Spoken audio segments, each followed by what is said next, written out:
Bonsoir à tous, bienvenue, nous sommes le jeudi 1er mars et aujourd'hui la Congrégation pour la doctrine de la foi publie une lettre. Placuit Deo, c'est le nom de ce document adressé aux évêques de l'Église catholique. Il évoque certains aspects du salut chrétien. La lettre est signée par Monseigneur Luis Francisco Ladaria Ferrer et Monseigneur Giacomo Morandi, respectivement préfet et secrétaire du dicaster. Ils étaient ce matin en salle de presse du Vatican pour présenter ce document. On écoute un résumé.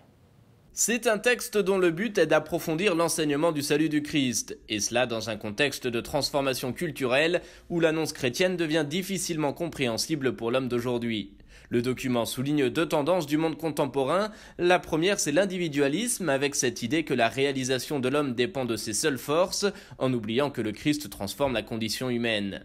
La seconde tendance pointe vers un salut purement intérieur, qui suscite peut-être un sentiment d'union à Dieu, mais sans assumer ou guérir pour autant nos relations avec les autres et avec le monde. La lettre adressée aux évêques rappelle que le pape a souvent fait référence à ces deux tendances qui ressemblent par certains aspects à deux hérésies antiques, le pélagianisme ou le gnosticisme, des erreurs qui représentent aujourd'hui encore des risques de malentendus sur la foi. Le document publié aujourd'hui affirme que c'est dans l'Église que nous recevons le salut apporté par Jésus. Il ne s'obtient pas avec les seules forces individuelles, mais avec nos rapports à Jésus et l'Église. Car l'Église est une communauté visible, et c'est en elle que nous touchons la chair de Jésus, en touchant nos frères les plus pauvres et souffrants, à travers les œuvres de miséricorde.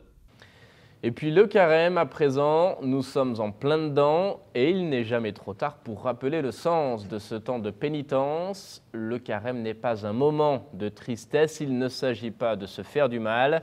Au contraire, comme nous l'explique l'abbé Pierre Amar du diocèse de Versailles dans une vidéo publiée sur Padre Blog. Non. Le chrétien n'est pas maso. Il est comme tout le monde et il n'aime pas se faire mal ou faire mal aux autres. En fait, l'enjeu est simple. Pendant un gros mois, 40 jours, l'Église nous propose de faire un peu le tri dans nos vies, de revoir la place de certaines choses, de certains désirs, de liens qui peuvent, je dis bien qui peuvent, nous ligoter et nous empêcher d'être vraiment libres. Pour reprendre la question du chocolat. C'est pas interdit de manger du Nutella pendant le carême. Allez-y, prenez-en, on s'en moque. Non, la vraie question c'est, est-ce que je suis libre par rapport au Nutella? Et puis la cigarette, ou la télé, ou plein d'autres choses encore. Les réseaux sociaux, mon smartphone, ma tireuse à bière, ma machine à café. Faites l'essai. Supprimez tout ça pendant 40 jours. J'ai même envie de dire 10 jours, ou même 3 jours.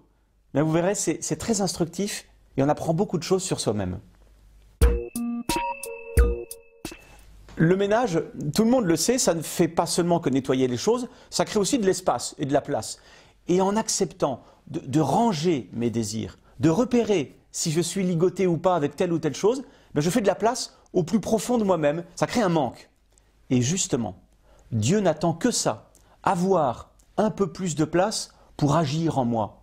Il ne veut pas faire que occuper cette place, il va surtout la remplir de sa présence et de son amour. Et ça, c'est extraordinaire. Non, il y a aussi d'autres choses. Comme j'accepte d'être moins centré à l'intérieur, sur moi, sur mes désirs, sur mes petits plaisirs, eh bien logiquement, je vais être plus attentif à l'extérieur. À Dieu, d'abord, par la prière, la messe, les sacrements, et le carême peut justement être un moment où Dieu sera un peu plus présent dans ma vie. Et puis, je me tourne vers les autres aussi, vers ceux qui vivent tout autour de moi, peut-être même les plus pauvres et les plus délaissés que j'avais complètement oubliés. C'est pour ça qu'on dit que le carême est un temps de partage.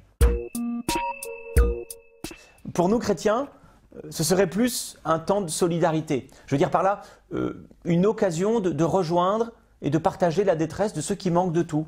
Et puis aussi, surtout, de ressembler au Christ. Sur la croix, il souffre, il manque de tout, il dit même « j'ai soif », et pourtant il sauve le monde. Non, pas du tout. Le carême me libère de toutes ces chaînes intérieures qui sont en moi, qui me paralysent, qui m'empêchent de changer.